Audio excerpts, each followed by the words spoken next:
Okay, on to the next video. I'm totally not sure where we are in the sequence of videos, but this is the one that you're supposed to do after you clean up your, you watch the cleaning video.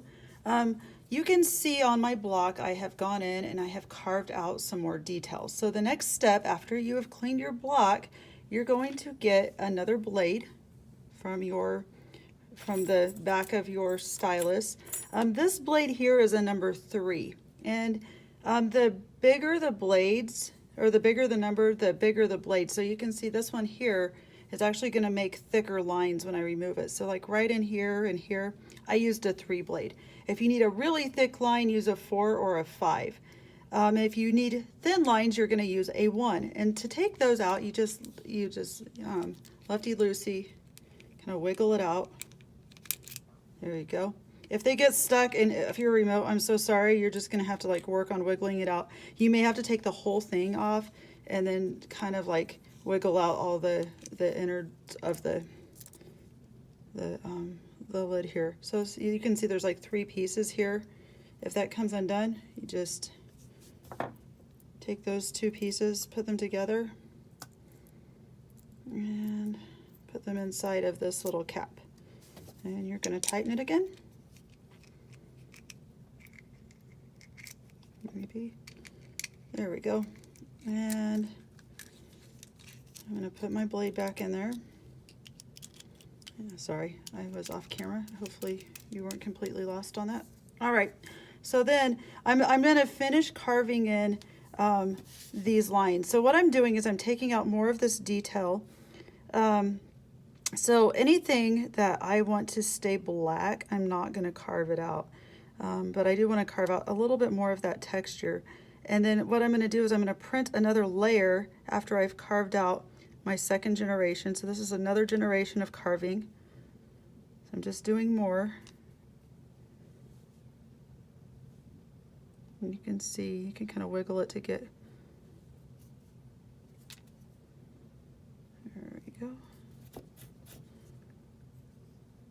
I'll take out this little line here. And what this is going to do is it's going to give it even more detailed texture on this.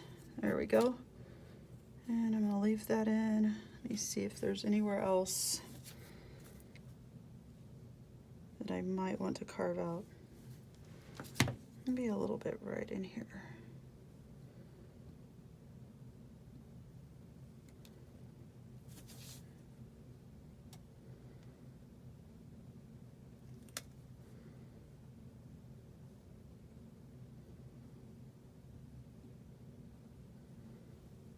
All right, so here's my block. I'm going to kind of clean up my mess here. I got these little pieces of rubber block, and I'm going to throw those away. All right, so what I'm going to do next here, now that I've carved out more details, so let me get that up close so you can see. So you can see I carved away some on like the head of it, and the body, and some more detail on the wings. All right, so now I'm going to pick another color.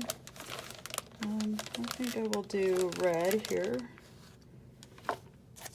And I'm going to print just like I did earlier.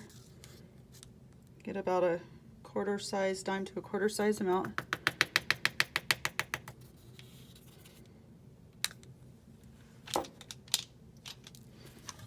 And I'm going to roll it out. Let me just...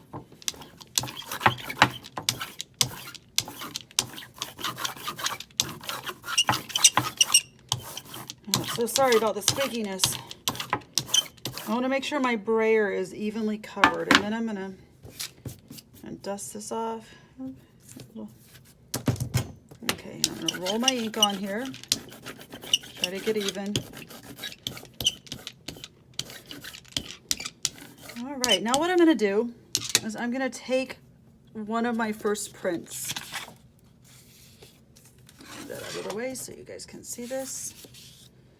And you're going to take your block and you're going to just kind of line it up right over top of that first print that you did. Once you lay it down, just leave it where it lands. I'm going to press this down. Put quite a bit of pressure on it when you're pressing down. You might have noticed on that first generation of prints that you did with the black, If it was really light, either you didn't have enough ink or you just didn't press it in. So kind of press down with your body weight. I'm just kind of taking my fist and pushing it down. Then lift the print and voila.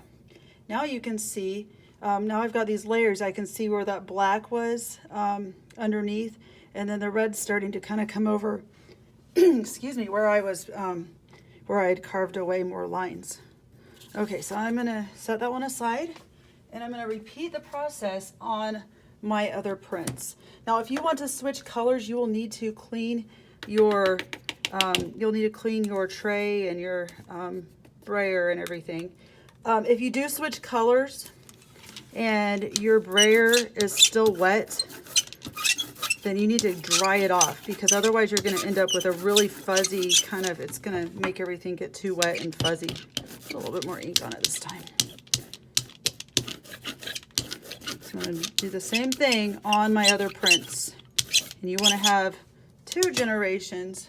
I'm going to use this one here that's really light from earlier. This one here, I kind of didn't get enough ink on it, but I've got more red. So let's see what happens when I've got more red and less black. Line it up, press it down.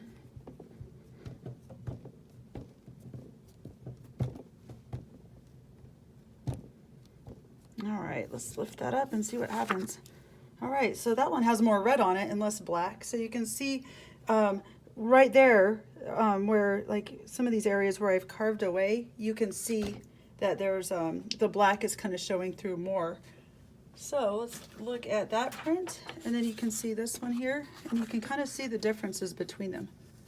So anyway, and then you just keep printing on your other, you should have at least 2 more. Go ahead and print on those 2. Like I said, you can switch colors if you want to, or you can just keep them all 4 the same.